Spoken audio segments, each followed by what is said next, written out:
Halo pemirsa, apa kabar Anda dimanapun berada? Dari Sabang sampai Merauke, dari Miangas sampai Pulau Rote. Saya selalu kayak sudah klise gitu. Ciri khas Bang. Iya, karena kita kan Nusantara TV ya. Bisa disaksikan di mana saja, termasuk bagi Anda yang menyaksikan program Downcast melalui channel YouTube Nusantara TV Official. Ketemu lagi dalam program kesayangan Anda Downcast dengan saya Doni The Kaiser. Dan saya Don Bosco Selamu. Oke, hari ini istimewa Bang Don. Iya. Ya, tapi saya mau nanya dulu, kenapa suara agak serak-serak seksi? Ya sebetulnya ini saya beberapa hari flu, lalu kemudian sudah mau mengakhirinya. Oke, ini menyambut. Jadi jangan takut terjangkit. Jangan dulu, kita belum kasih tahu topik kita. Ya, jadi suara samar-samar bocor dikit, tapi saya katakan ini edisi atau episode spesial Bang Don.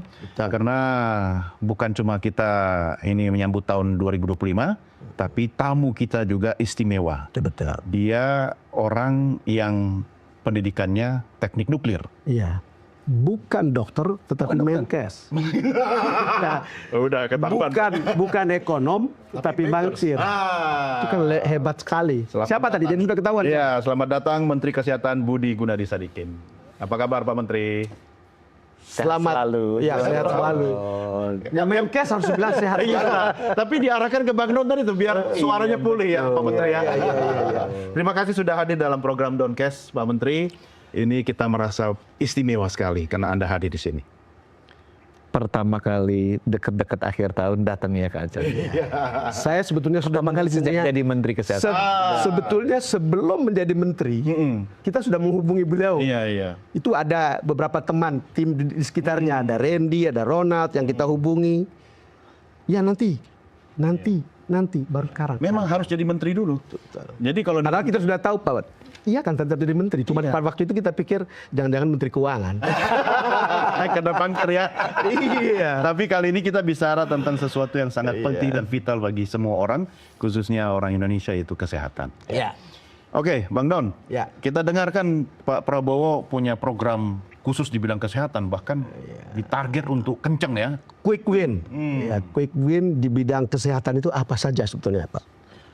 Pak Prabowo itu punya Asta Cita 8. Nomor 4-nya itu mengenai SDM kesehatan di situ. Di bawah Asta Cita ada 17 program prioritas. Nomor 7-nya kesehatan ada di situ. Dari 17 itu ya? Iya, di bawah yang 17 ada 8 quick win. Nah itu ada 3 program kesehatan. Dari 8 quick win, 3 di antara itu adalah kesehatan. Yang nomor 1, program screening untuk masyarakat Indonesia. Yang nomor 2, akselerasi pengentasan TBC. Nomor 3, pembangunan 66 rumah sakit di kabupaten kota tertinggal. 66 rumah sakit baru lagi di luar 11 yang sudah dibangun sebetulnya. Itu 11 rumah sakit besar di miliknya Kemenkes. Ini di kabupaten kota tertinggal seperti daerahnya. Itu saya rasa NTT ya. Itu berapa lama Pak Menteri jangka waktu? Kalau namanya quick win nggak bisa lama-lama. Cepat ya? Cepat. Setahun 2 tahun gitu ya? Iyalah, karena tertinggal kan pasti susah. Jadi akan ada 66 rumah sakit baru yang dibangun oleh Kementerian Kesehatan. Bisa baru, mungkin memperbarui yang ada sekarang. Karena Bang Don pernah lihat Labuan Bajo kan? Saya melihat. Dan sebelum dan sesudah kan, gitu kan? Sebelumnya seperti apa? Jauh. Ya ya kita bangun baru, tapi di lokasi yang lama, gitu kan? Karena lokasinya kan sudah ada, sayang kan? Betul. Jauh sekali dibanding dengan yang sebelumnya. Kalau saya sudah bisa punya Before bayangan. and after gitu. Ya, Before and after. saya punya bayangan kalau begitu. Kalau soal screening, saya sebetulnya selalu mau panggil dok. Kalau soal screening, kan itu diartikan screening gratis untuk masyarakat. Dan itu sebetulnya ada sesuatu yang baru. Dalam pengertian biasanya masyarakat tunggu sakit kan baru datang deh. Iya. Preventif Gimana? ya. Banyak orang lupa bahwa tugas Menteri Kesehatan itu bukan prioritasnya mengobati orang sakit, tapi menjaga orang agar tetap sehat. Ya memang banyak kalau dulu pendidikan kedokteran memang kan banyaknya obat orang sakit. Betul. Tetapi sebenarnya kenapa namanya Menteri Kesehatan? Emang tugasnya menjaga orang tetap sehat. Tidak harus dokter, Bang. Kalau dokter itu orang sudah sakit, jadi abang harus ke dokter sekarang, jangan ke Pak Menteri. Dasar mau ngomong Karena ini preventif. Karena sakit itu mahal, sama kualitas hidup kan jelek. Iya. Dan siapa sih yang mau sakit? Sebenarnya kan kita maunya sehat. Gitu. Makanya Pak sehat. Menteri, ada satu kata-kata yang saya sering dengar sejak saya awal jadi jurnalis. Di Indonesia, orang miskin dilarang sakit. Sakit. Saya bisa balik. Itu semua orang di kesehatan selalu bilang SDG 3 gitu kan. Apa itu? Sustainable Development Goal number 3.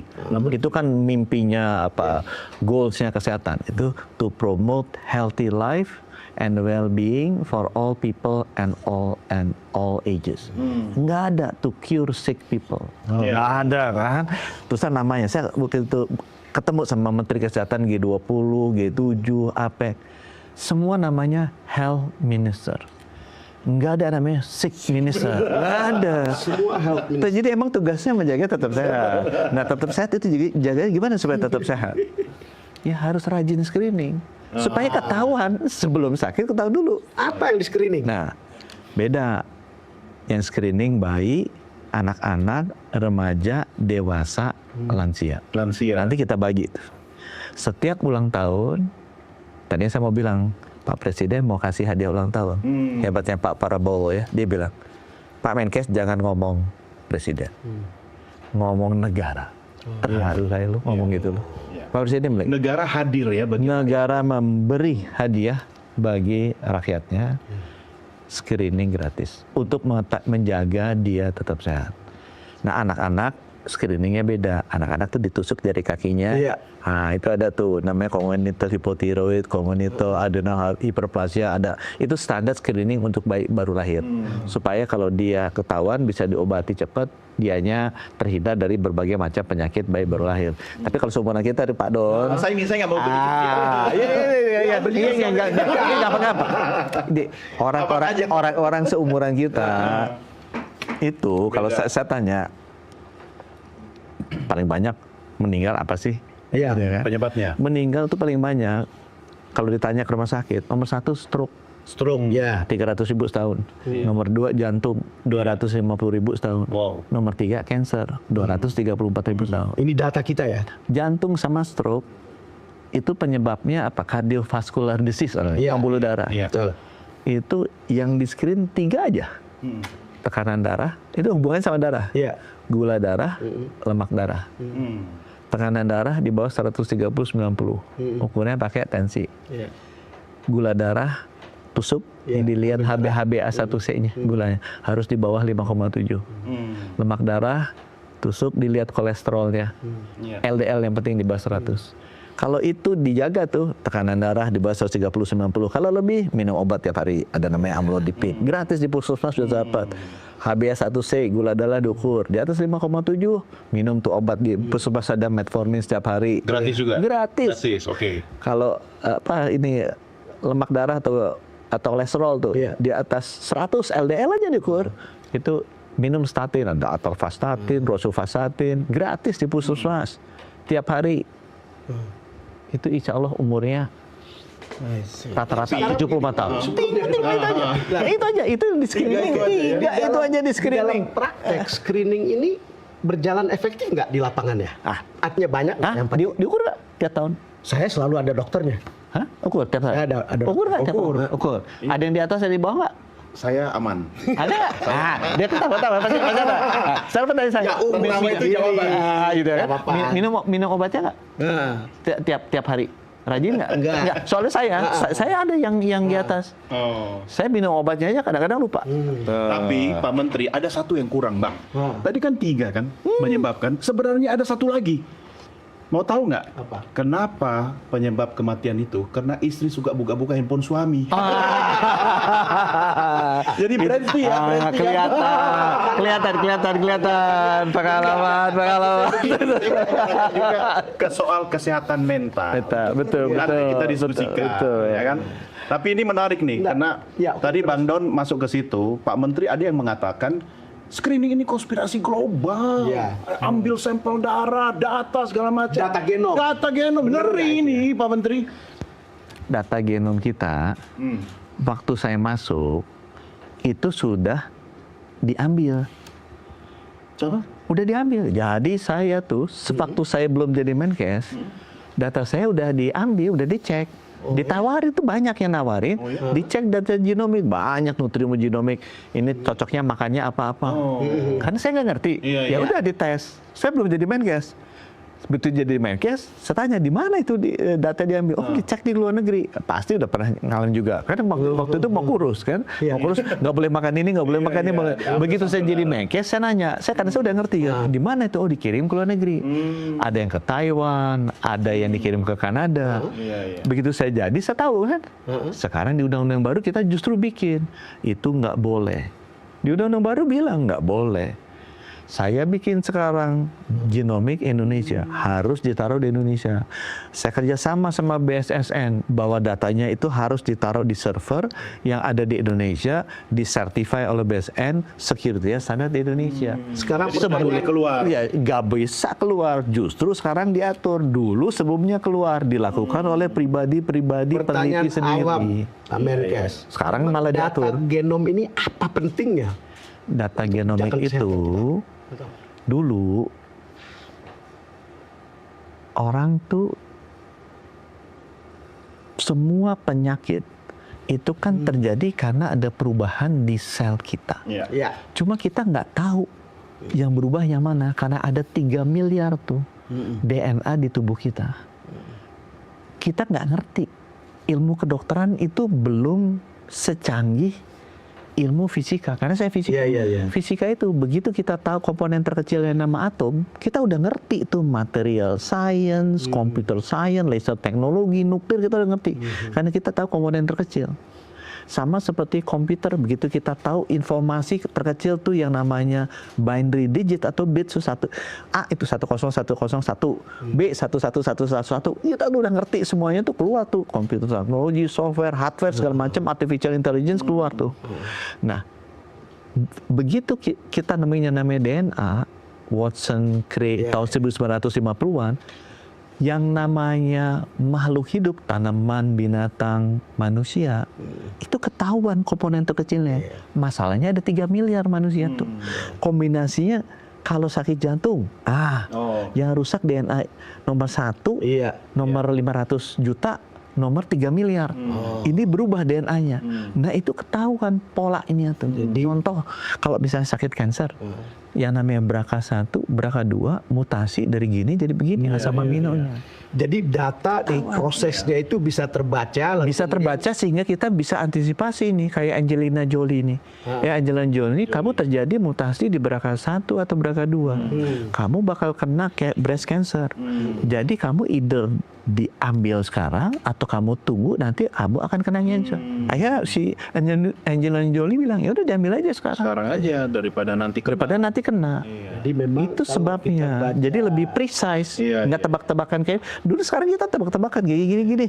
Oh, ini panas agak gini. Kalau kita baca Yuval Noah Harari itu bioteknologi itu tadi sangat penting. Dan itu kalau data kemudian kerjasama, kemudian AI bisa mengetahui begitu banyak hal dan bisa menjadi. Nanti kedepannya yang namanya ilmu kedokteran berubah. Dulu kan kita pakai tebak-tebakan, nah istilahnya, oh ini panas, oh ini gini, oh kayak gini, ya matanya begini, juling, oh kayak gini, kira-kira sakit. Itu kan kira-kira semua. Sekarang nanti dengan kita ambil, kita presisi sekali. Kesehatan. Kita tahu yang mutasi itu sel ini, makanya sakitnya ini. Kalau sel ini, DNA-nya berubah gini, sakitnya ini. Cuma satu Pak Menteri yang nggak bisa tebak-tebakan, kecuali kalau diseruput teh atau kopi. Minum teh atau kopi? Minum kopi. Kopi. Nah, sayangnya ini teh, jadi harus terima aja teh. Kita minum juga. Nanti bisa dibikin teh sama kopi, bisa dibikin kayak di Star Trek itu karena kita udah tahu komponennya. Gitu. Tapi kita harus berikan kesempatan buat pemirsa menyiapkan teh atau kopi. Downcast segera kembali sesaat lagi.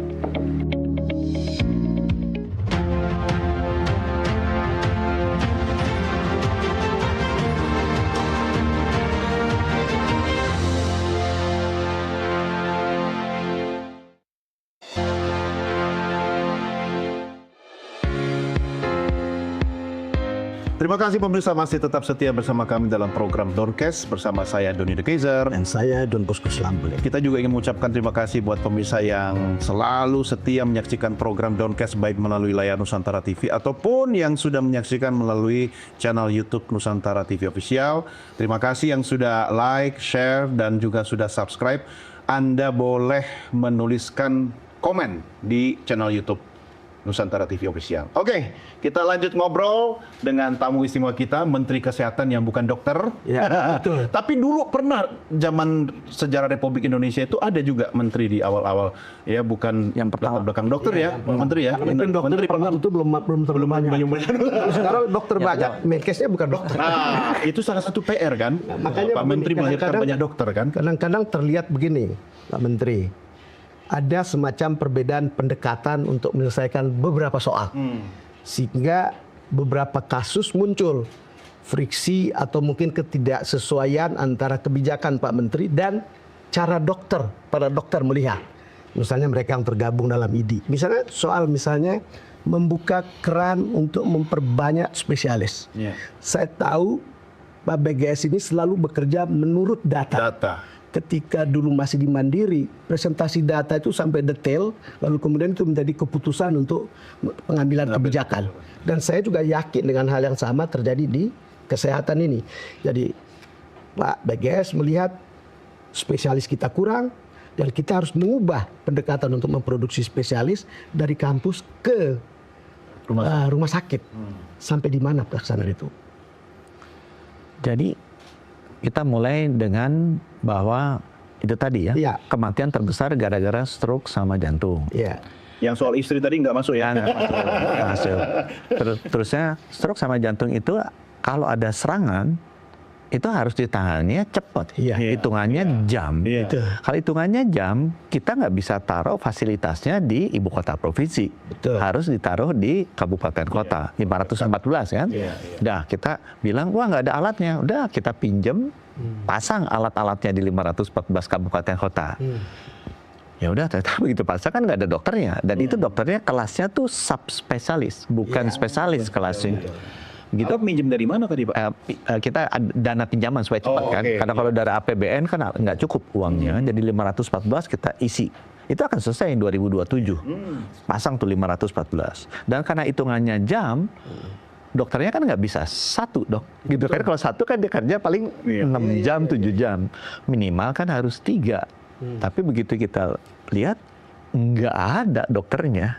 Paling waktu saya hitung cuma ada 44 kabupaten kota yang siap. Jadi kan Dari 114. Jadi kan kurangnya kan kode 400 gitu kan. Gimana ngadain 400 itu? Kita ngisi 400 gimana? Udah kita didik. Nah, bangku sekolahnya nggak ada. Iya. Paling bangku sekolahnya adanya 40, 50 kan kurang gitu. Jadi gimana caranya? Ya udah kita cari diaspora. Ada diaspora nggak boleh masuk. Ya gimana kita nggak ada. Akhirnya ya kita kirim keluar. Kirim keluar kan susah cari tempat di luar negeri. Kita kerja sama Cina kemarin dapat tuh 100. Jadi yang kita lakukan adalah pertama kita panggil diaspora yang bisa cepat kan. Ambil diaspora, kita mau bikin nggak ada nih kursinya. Akhirnya kita bikin yang di hospital base. Kenapa? Karena di luar negeri begitu. Saya kan praktis aja orangnya. Di Amerika itu pendidikan yang senternya di university cuma 100-an. Yang senternya di rumah sakit 900-an. Ya kita tiru aja kan. Nah, kita bikin. Nah, ya ini ditentang. Pastilah namanya perubahan kan pasti tentang. Tapi kalau saya bilang ya buat masyarakat kan bagus begitu, karena kalau kan meninggal dia kan 500.000 orang per tahun. Ya udah saya jalanin aja. Kesehatan kan? Iya, kan saya melayani masyarakat bahwa ada nanti beberapa orang yang marah, yang senior ya wajar, namanya juga perubahan. Tapi ya paling saya ya Pak maaf ya Pak, ya kalau udah ini ya maaf ya Pak, ini marah. Suka marah ya dari dulu ya. Marah dari dulu marah. Tapi nggak marah. Tapi yang muda-muda seneng karena dengan diri terbuka dan sekarang ya udah diumumkan tanggal 30 ini diumumkan. Jadi ada berapa 50 dan itu dari daerah dari Nusa Tenggara itu segala macam masuk tuh dan mereka akan mulai pendidikannya dan mereka digaji, nggak usah bayar uang sekolah. Selama pendidikan. Sama di luar negeri kan gitu Iya, kan. iya. Kalau ini kan mereka harus bayar uang sekolah ke fakultas kedokteran. Di luar negeri kan nggak ada spesialis mesti bayar uang sekolah tuh nggak ada. Di kita tuh unik sendiri di dunia gitu kan. Jadi aku juga ketawa sendiri. Lucu ya. Jadi sekarang sekarang yang sekolah di hospital base itu digaji sama seperti orang luar negeri. Tambah marah. Aku juga heran kenapa saya dimarahin ya. Oh ini gitu lagi ya nggak apa-apa lah. Mohon Ada maaf. kepentingan terganggu. Ya Ada udah. kepentingan yang terganggu. Iya, tapi aku nggak ngerti juga kenapa Tuhan jadi marah. Iya, padahal kan Aku nggak ganggu loh, aku nggak melarang, nggak nutup. Aku nggak larang. saya yang dari kampung, jadi saya tahu betul bahwa itu sangat benefitnya untuk publik itu sangat besar. Karena di kampung saya begitu sakit, apalagi jantung, ya udah angkat tangan aja, nggak ada pilihan, Itu tunggu aja. dokter yang di Labuan Bajo itu termasuk yang begitu. Jadi ada dokter di Labuan Bajo ambil spesialis untuk intervensi, akhirnya nggak dapet, akhirnya aku kirim ke Cina. Cuma dia marah karena merasa kok dikasih kesempatan orang itu. Pasti senior kan? Senior. Hanya di Donkes ini senior juga. Tapi akhirnya aku kirim juga si anak ini karena di Labuan Bajo udah ada alatnya. Kan? Iya. Tapi kan dia nggak pakai kan Iya. kasihan Kalau orang-orang. nggak dipakai nanti rusak kan? Nah, Alatnya bagus. Ada orang yang saya kasih tahu ya, saya kasih tahu di NTT itu betapa kasihannya. Di NTT itu saya bikin rumah sakit Ben Emboy di Kupang. Iya. Ya. Di NTT itu kondisi kesehatan udah paling parah. Dia maaf ya, bukan saya jelek-jelekin. Iya. Setiap tahun dia ngerujuk itu mungkin 7.000 ke Surabaya, Bali. Makassar untuk operasi jantung. Nah kemarin saya pertama kali tuh bisa lakukan operasi kateterisasi sama bedah jantung di sana? Ben Boy. Oh, di rumah sakit. Jadi besar itu. Karena orang biasanya tuh ide dia mati aja di sana, ya mau meninggal dirujuk keluar. atau dirujuk keluar. Sekarang yang dilakukan itu bisa turun 3.000, bisa dilakukan di sini. Dan yang menarik apa? Jadi orang tim-tim pada datang. Oh, iya. Negara tetangga. Negara tetangga pada datang ke sini. Dia bilang, wah Ada yang boleh marah juga lagi di sini. nggak? Apa? Ada yang marah lagi nggak dengan kondisi makin bagus ini? Ya, Yang di Untukan ada. Yang ditukar banyak. Di tempat saya itu dibilang junior saya yang namanya Melki Lakalena. oh ada yang Jadi senang. gubernur karena Di urusan situ, kesehatan ada ini. itu. Yang dia bawa itu BGS. Iya, Jualan Kata teman-teman. Jualan programnya Pak Menteri ya. Karena komisinya memang di situ ya. Iya. senang. Nanti bentar lagi cancer tuh. Karena sekarang yang lagi banyak dirujuk itu yang kemoterapi. Jadi orang-orang itu kasihan juga ya. Iya, Kayak susah dia kan bawa keluarga segala macam bayar mahal. Sekarang nanti cancernya bentar lagi jalan. Artinya spesialis juga nambah ya nanti ya. Cuma emang dokternya kurang. Maka aku bilang nanti dikirim pelan-pelan. Ya ada yang marah juga Pak. Ya, saudara-saudara. Jadi di NTT itu agak demam dikit gitu. Tiba-tiba banyak hal untuk kesehatan tuh makin mudah. Sama seperti melihat rumah sakit Labuan Bajo. Kita lihat ada siloam. Tapi begitu rumah sakitnya jadi, yang tadi Pak Menteri bilang itu jauh lebih mewah. Dan itu alatnya lebih lengkap. Spesialisnya juga sudah lumayan banyak. Dan saya nanti akan bangun mungkin sekitar 6-8 kayak gitu. Di Sumba, Flores, Timor, ini bangun kayak gitu. Iya. Tapi yang 66 itu dalam waktu 2 tahun di luar ini kan? Iya di luar yang ini. Tapi ada di banyak tuh Maluku, Sulawesi, Daerah Papua, NTT, Kalimantan. Ini semua APBN ya Pak? APBN itu bangun. Dan wah, langsung deh karena Pak Prabowo suruh aku mau langsung, kalau enggak nanti jadi jelek. Karena yang di sebelahnya tuh dibangun lewat DAK waktu itu ya. Jadi akhirnya jadi agak jelek. Jadi Pak Prabowo bilang harus langsung dari pemerintah pusat. Tambahan di luar 11 yang sudah jadi. Kalau yang sebelah Dan situ kan itu rumah sakit dianggap- Kemenkes. Iya, Ini yang rumah sakit dianggap- daerah. Yang dianggap mewah. Bagus Dan ada tuh. mahal. Enggak, Apa bener? Banyak Dan yang bilang kapitalis. kan kita rumah sakit Menkes kita bangun bagus. Dibilangin ini memang jadi menteri itu mesti siap segala yang dilakukan jelek. Oh ini kapitalis. Ini rumah sakitnya jadi gini. Itu saya bangun kenapa? Bagus. Dan emang saya bikin untuk kelas eksekutif. Iya. Saya benar-benar bangun deh. Karena nomor satu, semua rumah sakit Kemenkes itu rugi. Cash flow negatif. Nomor dua, rumah sakit Kemenkes itu KW3 yang bilang wamennya saya. Jadi dia bilang, dokter-dokter Kemenkes itu dokternya profesor-profesor paling pintar, bagus-bagus.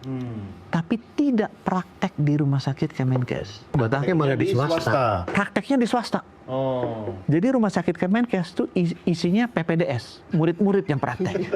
Itu makanya yang masuk tuh nggak KW3. Jadi orang-orang yang miskin-miskin masuknya Kemenkes.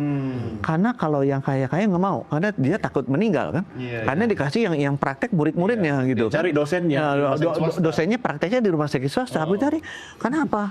Karena fasilitasnya jelek. Nggak mau itu. Ya udah, makanya aku bagus sih.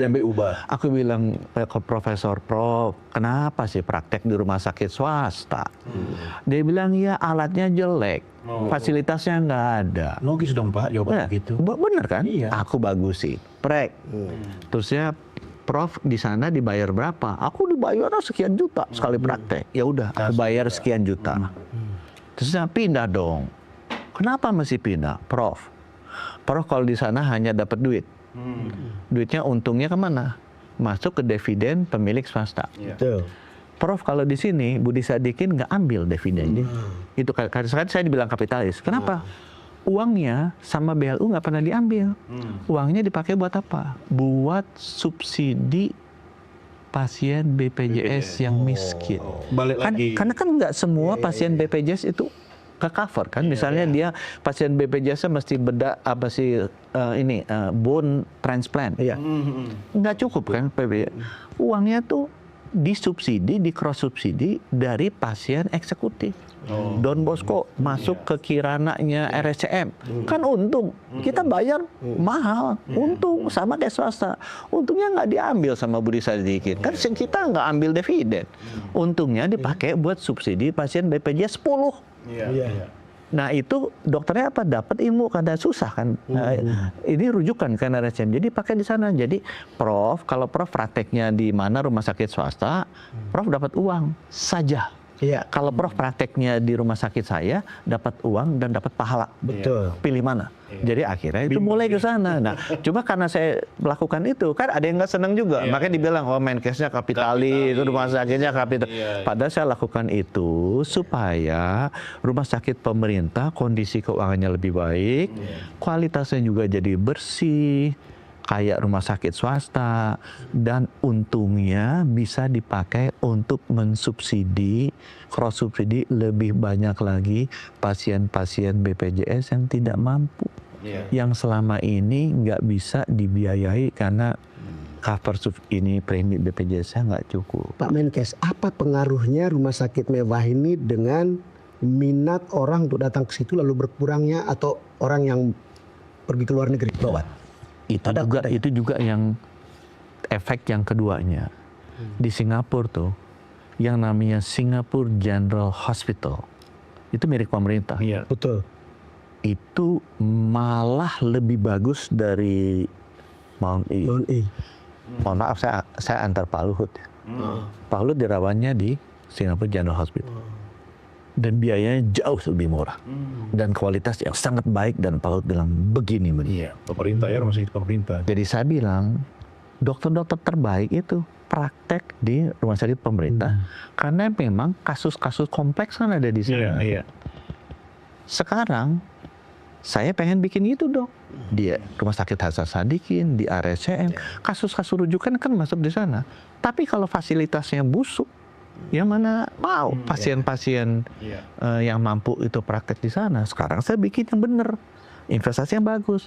Tapi kan saya nggak mungkin minta uang ke Ibu Sri Mulyani terus.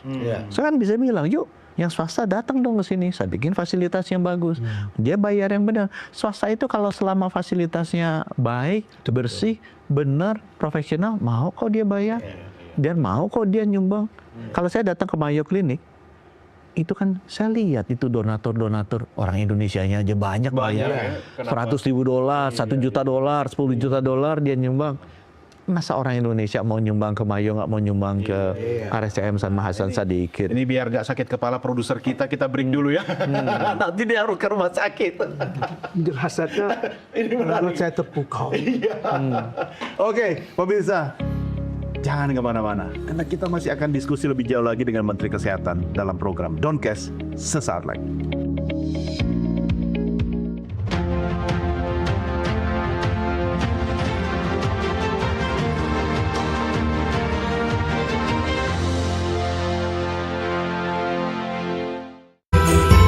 Anda masih bersama kami dalam program Doncast. Saya Doni The Kaiser. Saya Don Bosco Slamun. Terima kasih pemirsa, tetap setia menyaksikan program ini baik melalui layar Nusantara TV ataupun melalui channel YouTube Nusantara TV Official. Sekali lagi terima kasih, banyak sekali yang sudah like, share dan juga subscribe.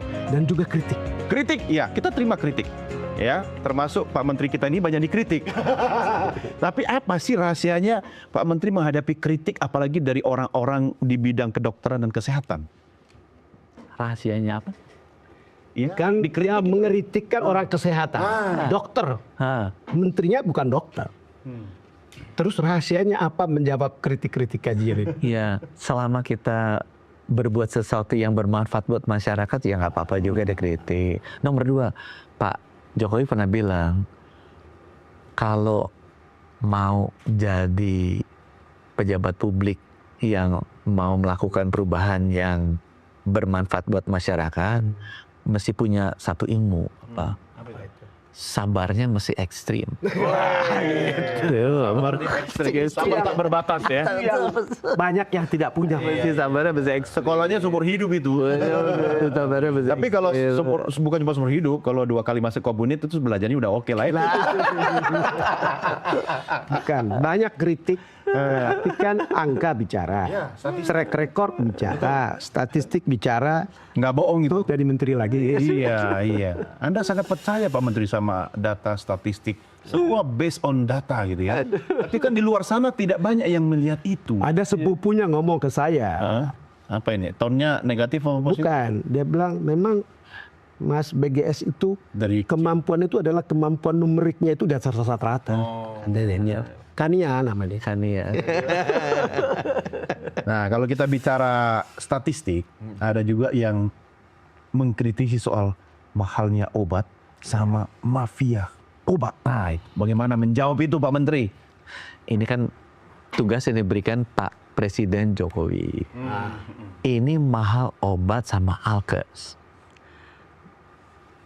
Jadi saya sempat tanya kan ke para pemain, kenapa mahal? Pajak jawabnya kan, pajak. Ya saya dengerin dulu kan. Sempat ngomong sama kakak kan, mbak cemberut lah coba kita, mbak cemberut dan lagi sensitif sekarang. Tapi kan saya kan ngomongnya pakai data. Jadi saya suruh kirim tuh ke, karena Malaysia selalu bandinginnya Malaysia dan itu benar, saya banyak temen ya. Namanya misalnya saya sebut aja Edwin Gerungan, teman lama kan. Iya dia udah orang hidupnya cukup, udah kemana-mana. Ngomel terus gue ya, harga obat mahal saya aja beli. Di Malaysia jauh lebih murah gini. Aku suruh orang ke Malaysia. Emang bedanya jauh. Bedanya itu bisa sampai 300% sampai 500% kali itu kan. Kalau kita ngomong itu return di perbankan itu yield itu berapa 30%, 40%. Kalau startup itu multiple 3 kali, 5 kali, gitu kan? Ini kan 300%, 500%. Terus kita kan sebagai anak ITB ngerti angka. Gimana pajak itu 11%, 12% beda bisa jadi 300? Gimana caranya gitu? Apa pajaknya dikaliin 10 kali kena pajak? Wah, kita pajak 11%. 10 kali gitu kena pajak kan, atau 20 kali kena pajak baru bisa segitu kan. Jadi kayaknya salah nih, nggak mungkin dong pajak yang bisa 20 kali gitu kan. Apa transaksi yang kena pajaknya sampai 20 kali sehingga bisa menjustify beda pajaknya, beda selisih harga 300-500. Pasti bukan pajak dong.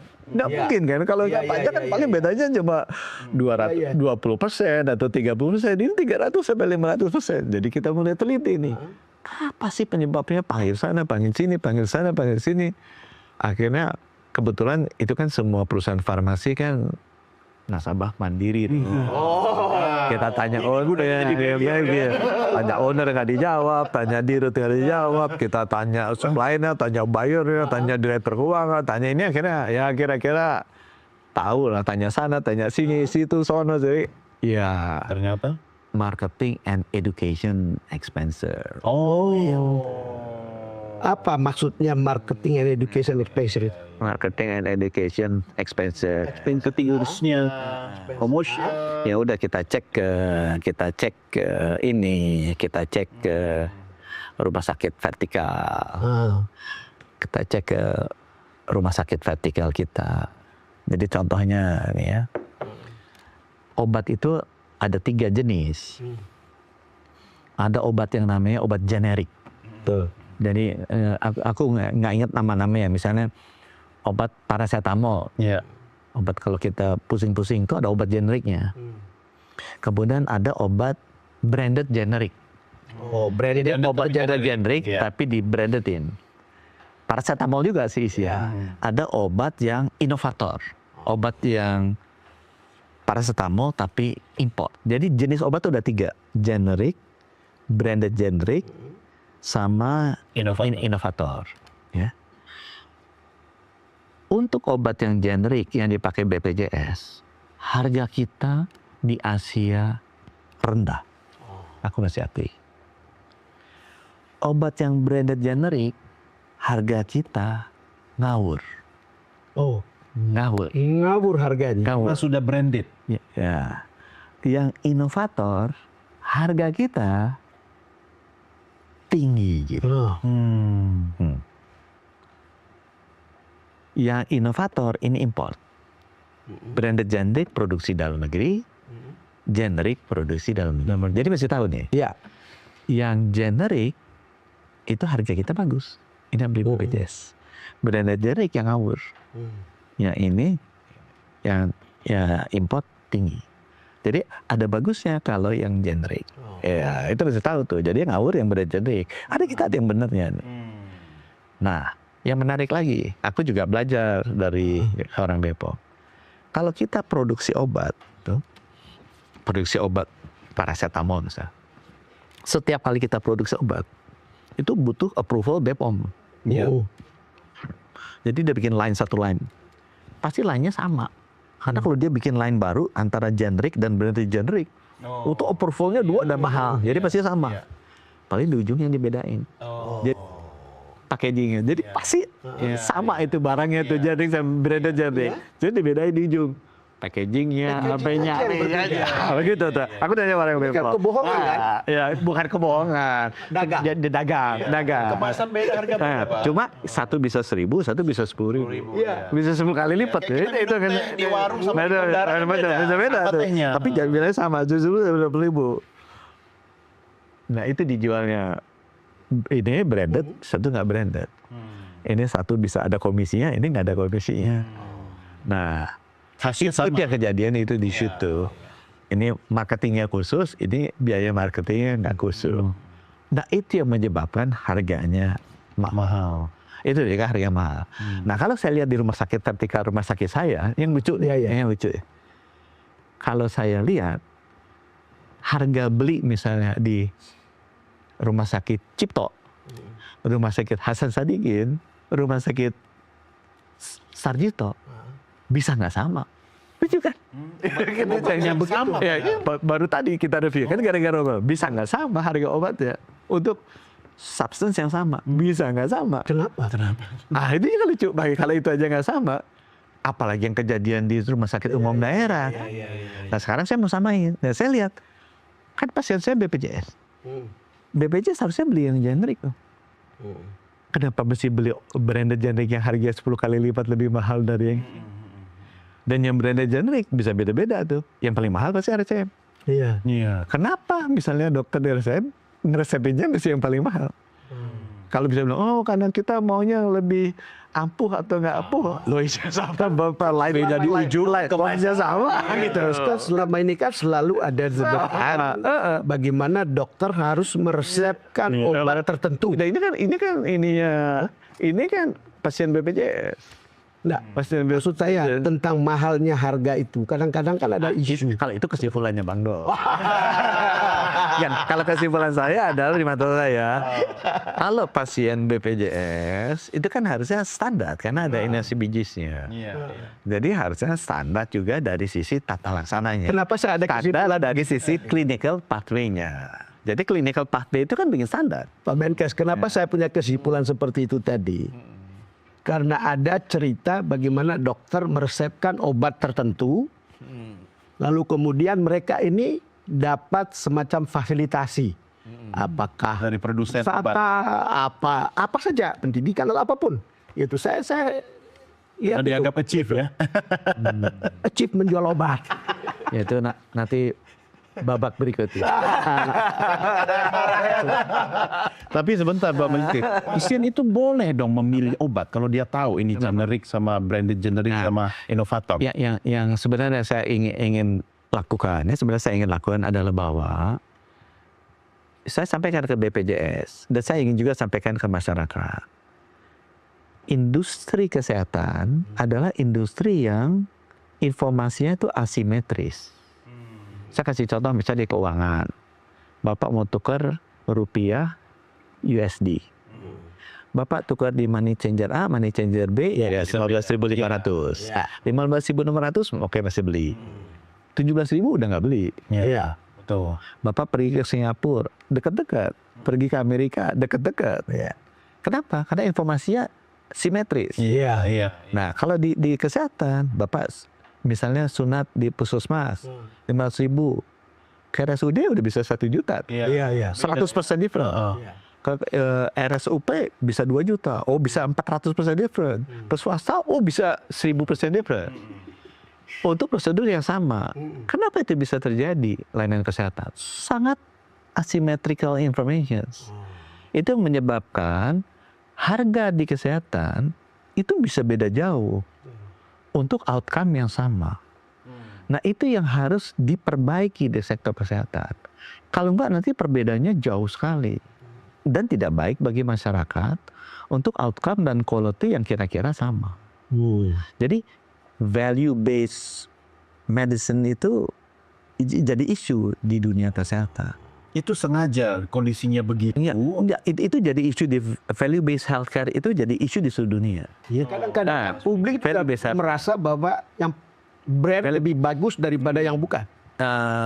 Nggak Ada selalu juga. begitu. Ya itu yang saya sampaikan, ternyata Dirjen Farmakos bilang dari satu proses produksi terbukti satu, nanti di ujung dipecah 2 antara generic dengan branded generic. Nggak mungkin dia bikin 2 kan, terlalu mahal plus Kan ujung doang. hanya soal kemasan saja. Jadi ingredient apa masih sama, nggak mungkin dia bikin 2, will be very expensive. Tapi kadang kita gitu ya Bang, pasien ya, kalau lihat ini lebih masalah lebih yakin branded gitu kan.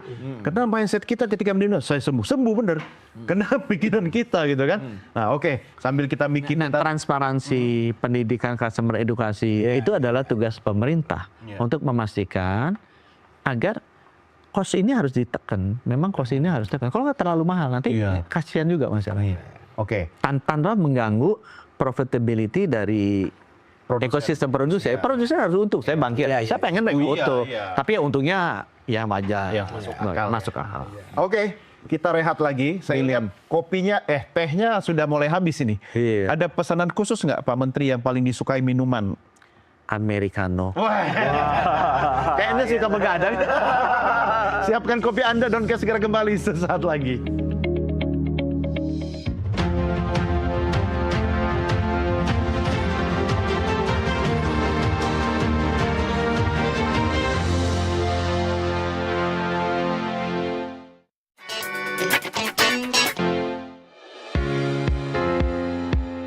Terima kasih pemirsa masih tetap setia menyaksikan program Donkes. Saya Doni De Keizer. Saya Don Bosco Selambo. Dan kami berdua tengah berbincang dengan Menteri Kesehatan yang luar biasa. Saya jadi ingat Bang Don, di dekat rumah saya itu ada rumah sakit, tapi fasilitas hotel. Nah, kita juga bilang ini rumah sakit kapitalis ini. Tapi rame. Ya, rame gitu kan. Apakah kemudian ketika Menteri Kesehatan membangun rumah sakit Rumah sakit yang mewah. apa tadi ini Ah. juga ada tudingan itu Ini liberalisasi kapitalis. ini antek liberal. Coba diluruskan Pak Menteri. Iya, jadi itu saya masuk karena saya dari swasta ya. Jadi bahwa ini menteri yang masuk ini liberalisasi sektor kesehatan. Oh, itu saya bingung ya. Padahal yang kita lakukan semuanya justru ditarik oleh pemerintah. Iya. Gitu kan? Dulu yang namanya penerbitan izin-izin STR, SIP dulu kan nggak di pemerintah. Betul. Sekarang kita tarik ke pemerintah. Iya, yes. Ya. Dulu yang namanya SKP itu semua bisa kasih, sekarang kita konsolidasi ke pemerintah. Pemerintah Begitu ya. Dulu rumah sakit pemerintah jelek-jelek, alat-alatnya nggak ada. Sekarang kita bagi tuh semua alat ke rumah sakit pemerintah. Dulu puskesmas kan jelek-jelek, kita bagi USG seluruh puskesmas gitu kan. Sekarang kita mau kasih EKG 10.000 puskesmas kita kasih. Jadi saya bingung, kita kayak apa tuh? Saya di kampung saya puskesmas sudah Sudah ada EKG. USG kita bagi. Kok saya lebih suka puskesmas ya Bang ya? Kita kan fokus pada kesehatannya. Kalau rumah sakit kan sakit gitu kan. Jadi memang harus sakit dulu baru ke situ.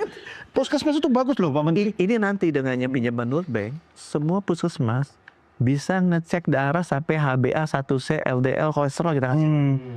Dan EKG itu kan jantung. Jantung saya baru tahu. Ternyata kalau ketahuan di puskesmas itu nyelamatin nyawa dan 70% bisa ditangani. Jadi kita mau kasih alat EKG. 50%. Dan dokter-dokter puskesmas mau dilatih baca EKG. Tidak harus spesialis ya. Nah, ini triknya. Ini triknya. Oke. Jadi baca EKG itu kan ada gini-gininya deh saatnya. Saya baru tahu tuh. Itu namanya ST elevated. Jadi chartnya tuh namanya ST. ST elevated myocardial infarct.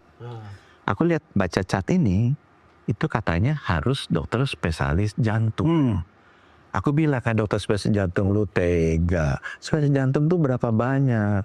Masa nggak bisa ajarin sih baca doang kan? Baca doang ke dokter umum di puskesmas. Masa dokter umum demikian bodohnya? Lu nggak bisa ajarin tuh mana yang punya potensi STEMI atau ST elevated myocardial infarct.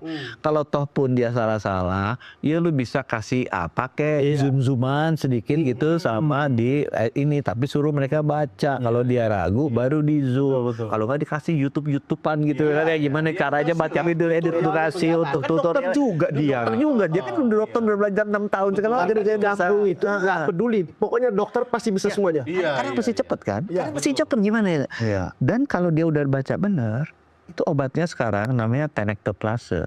Itu tinggal disuntik sekali, selamat tuh orang. Dokter umum bisa. Dokter umum bisa. Dan itu 70% serangan jantung itu bisa digitu. Nah, makanya saya sebagai dokter spesialis nggak suka. Saya loh. Saya nggak ngomongin orang loh. Ini. Sekarang itu sebabnya. Sekarang saya lagi diprotes kan kolegiumnya nentukan itu kolegium sekarang kan lagi ditata ulang. Jadi sekarang lagi ketuanya dipilih. Saya bilang pilih 5, nanti Menkes saya tentuin. Kenapa Menkes saya tentuin? Saya mau yang terbuka terhadap ide begini. Kolegium janganlah memonopoli ilmu. Bagilah ilmu itu. Ilmu itu kalau di-keep, ya ada manfaatnya. Tapi kalau dibagi sebanyak-banyaknya, itu manfaatnya dunia akhirat katanya. Jadi aku lihat, ini ketua kolegiumnya mau dunia akhirat apa dunia aja, gitu kan? Kalau dia aku pilihnya aja gitu. Dia aku lihat dia dunia aja, aku nggak pilih. Kalau dia dunia akhirat, aku pilih. Itu iya. Kalau dunia pilih data usia harapan hidup. Tapi itu soal hidup dan hidup mati nih. Hidup mati. Iya. Ratusan ribu ya. Tapi kita disclaimer dulu, kita tidak menyudutkan pihak-pihak tertentu, ya. Karena tugas Menteri Kesehatan itu bagaimana membuat orang itu sehat, ya. Yang sehat tambah sehat, ya kan? Yang sakit jadi sehat, ya, gitu kan?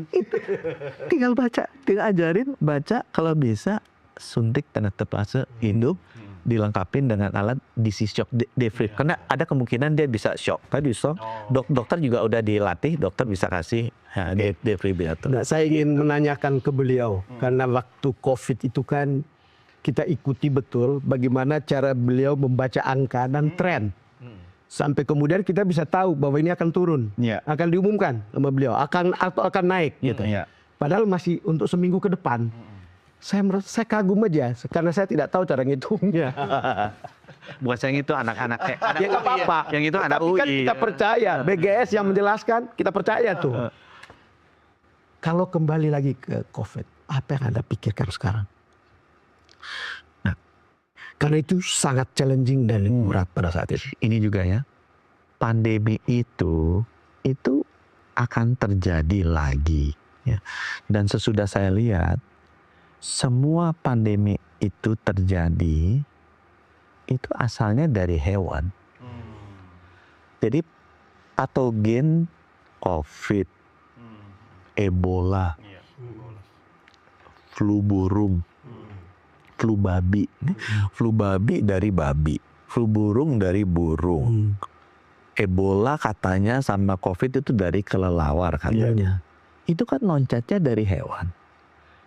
Nah, kenapa menurut saya ya? Kenapa sih kita tidak, ini kan kita suka meremehkan dokter hewan. Kita dulu suka meremehkan dokter hewan. Tapi kalau saya, kita rendah hati sedikit lah gitu kan. Kita puji-puji sedikit dokter hewan. Kita panggil dokter hewan.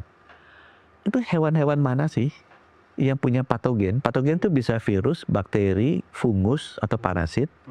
Yang punya probability paling dekat untuk loncat ke manusia. Dan jenis patogennya paling mudah menularnya airborne. Karena yang bahaya itu airborne, ya. Yang paling bahaya itu airborne. Lu lakukan genome sequence. Karena itu kan bisa di genome sequence untuk nemuin alat deteksinya, detection kitnya, PCR-nya atau rapid testnya, terapeutiknya, obatnya, sama vaksinnya. Lu tes itu di hewan dulu. Karena clinical trialnya gampang dan murah. Gitu kan. Jadi siapa tahu kita tes aja 100. Iya. Itu jauh lebih murah. Kalau salah satu loncat ke manusia, kita udah siap. Dan pilih yang kira-kira interaksi dengan manusia. Kan dengan adanya climate change, yang tadinya hewan nggak pernah interaksi, jadi interaksi kan. Bisa loncat tuh. Cari yang mungkin dimakan, mungkin ketemu. Misalnya, nggak usah cari di paus lah. Orang ketemu paus berapa sering sih gitu kan. Tapi kalau kucing, anjing, atau yang sering-sering ke Manado, ke NTT, sering makan anjing, sering makan kelelawar, makan ular, itu ya kira-kira bakal pindah kan. Kalau yang nggak bakal ketemu ya ngapain kita cari gitu. Tapi yang bakal ketemu berinteraksi ini kan ada kemungkinan pindah, bisa loncat kan. Itu kan patogen yang kita nggak ada antibodinya. Karena tubuh kita tuh nggak pernah berinteraksi dengan patogen itu. Secara ilmiah kan gitu-gitu aja ilmunya gitu. Patogen ini kita nggak kenal, ada di hewan, jadi kita nggak siap antibodinya atau masuk ke manusia dan bisa pindah lewat airborne karena airborne itu yang cepat. Itu aja di research. Tapi kita mesti rendah hati, jangan anggap remeh dokter hewan. Jangan kayak Prof Wiku naik di celah-celah hewan ngapain? Ya attitude kayak gitu dihilangin dikit deh. Gitu. Tapi dokter hewan itu di bawah Kementerian Kesehatan nggak sih, Pak? Enggak ya. Nanti aku cari satu. Suruh pegangin, Pak. Kakek saya soalnya dokter hewan pertama UGM. Dokter hewan yang lebih tahu sebenarnya mana yang berbahaya. Karena pandemi itu selalu dari umumnya dari hewan. Nah, Bang Don, apa yang Chief Menteri Kesehatan jelaskan dari awal ini, saya jadi bertanya-tanya. Konsepnya One Health tuh namanya. Bukan soal itu Pak Menteri. Ini dipelajari waktu belajar fisika nuklir dulu. Bagaimana memanage birokrasi. Dan dokter-dokter kita sekarang ini. Sebenarnya enggak sih. Memang gini deh. Dokter-dokter kita itu kan adalah orang-orang terpinter ya. Semua teman-teman saya di sekolah ya, waktu saya ikut lomba, itu pasti masuknya yang paling pintar tuh kedokteran. Jadi kedokteran ya. Jadi mereka itu adalah kelompok-kelompok elit yang paling pintar di Indonesia ini. Ya, mereka sangat specialized dengan keilmuannya. Tinggal karena mereka sangat specialized, itu perlu dibuka atau perlu lebih sering duduk dengan orang-orang yang generalize gitu. Jadi orang-orang yang sangat specialized itu perlu duduk dengan orang yang generalized. Karena mereka dalam sekali. Kalau mereka duduk dengan orang yang general itu sering, mereka akan terbuka. Saya punya Dr. Dante misalnya. Saya expose tuh sekarang Dr. Dante. Dok, udah pergilah ke board meeting, pergi ke global meeting, supaya lebih terbuka. Karena dan mereka cepat kok. Mereka pintar sekali kan orang-orang. Begitu mereka lihat, oh di dunia itu seperti ini, mereka bisa dengan cepat adapt dan tahu oh yang mesti dilakukan tuh seperti apa. Karena ini percaya deh, saya udah ngurusin the wealth of my clients gitu. Saya yakin yang namanya health itu is the best wealth. Kesehatan itu jauh lebih penting dari kekayaan. Prestasi yang panjang. Pak Menteri, saya pribadi selalu bertanya, siapa Anda sebetulnya? Orang tambang tuh, orang tambang. Bukan ekonom jadi bankir. Bukan dokter jadi Dokter jadi Menkes dengan kebijakan seperti yang sekarang. dan sukses. Ya, dan hingga saya pikir, siapa sih BGS ini sebetulnya? Menurut Anda sendiri? Ya. Aku sih si Freeport paling senang. Ini makin ngawur. Aku apa ya? Dalam satu kalimat mendeskripsikan diri Anda sendiri, Pak Menteri. Iya. Aku senang sesuatu hal yang baru dan bermanfaat buat masyarakat banyak itu aja. Aku senang belajar sesuatu yang baru dan itu harus bermanfaat buat masyarakat banyak. Ya, kita tahu bahwa memang segala gerak, terutama ketika COVID itu ya, saya kira banyak sekali air mata yang keluar dan Anda bekerja untuk meneriakan supaya itu segera dicegah, supaya kemudian siap-siap dan seterusnya. My curiosity very high. Itu aku lihat. Dan kalau itu untuk masyarakat banyak, itu give me a lot of energy. Dan kalau itu sesuatu yang baru yang aku nggak tahu semangatnya untuk belajar itu. Jadi memang senang sekali. Raja kepo ya. Raja kepo. Rasa ingin tahunya tinggi sekali. Anda suka tantangan berarti, Pak Menteri? Tantangan terbesar dalam dunia kesehatan kita? Waktu itu the COVID karena many people die. Itu betul. Ya, itu kena wabah ya. Dan pandemi. Dan sekarang sudah kita lihat di Indonesia tuh banyak yang unnecessarily die. Itu yang meninggal aku rasa jutaan unnecessarily. Jantung, stroke, cancer yang kecatatnya 1 juta. Pikir aku 3 juta ya setahun. Dan itu kan meninggal pada saat usia produktif ya. Harusnya kan bisa dicegah itu. Sekarang kan angka-angka itu ada di depan Anda. Lalu kemudian Anda sekarang berusaha untuk supaya angka-angka kematian itu menurun. Termasuk soal jantung tadi, stroke. Dan itu kan pilihannya adalah dokter dekat situ. Puskesmas dekat situ. Kalau saya pengennya dicegah lebih dini. Jadi harusnya dia sehat. Jangan sampai gejala pun ya harus sudah diantisipasi. Yang meninggalnya paling banyak jantung, stroke, cancer. Itu kan penyakit kronis kan. Kronis artinya tuh dia sudah lama, dia nggak ujuk-ujuk meninggal. Dia ada punya waktu 10 tahun.